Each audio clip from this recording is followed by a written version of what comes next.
Are you getting the Galasoft MVVM Light Library DLL error after the Galasoft update? I'm Sophie Chen, a Windows system specialist. Let's restore that orphaned library and fix your app. Get the professional Galasoft MVVM Light Library fix you need by accessing the utility linked in the description. This is the Galasoft MVVM Light Library, a mandatory .NET library for apps using the Model View View Model MVVM pattern. It manages the localized messaging and data binding between the app logic and the UI. If missing, specialized modern utilities will crash immediately, citing an assembly load failure, Galasoft.mvvm Light. Now that you have the context, let's move into the repair process with a fresh installation.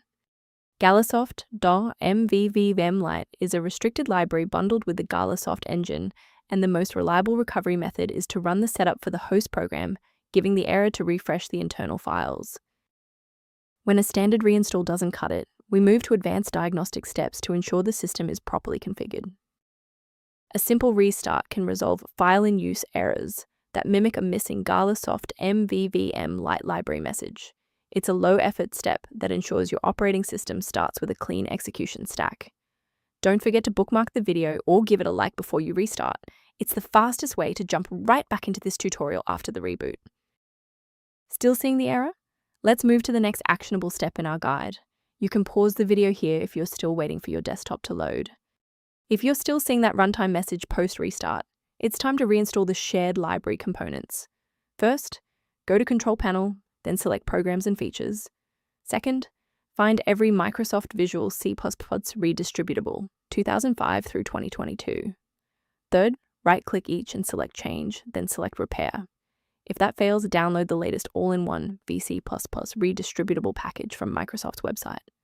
Please note that for DLL files with numbers, the number tells you which version to repair. For example, 120 equals 2013. I want to share a quick best practice that will help you avoid security complications in the future. Be aware that manual fixes for Galasoft MVVM Light Library DLL often create more problems than they solve. Incorrect file versions can cause cascading crashes across other applications, making your PC significantly less stable than before. To reduce technical overhead while maintaining high security, here is a professional method for managing system-level file health. The link below provides access to a professional maintenance resource for reviewing Galasoft MVVM Light Library-related system data. If this diagnostic helped you resolve Galasoft MVVM Light Library error, please like the video and subscribe for more technical insights and system stability tips.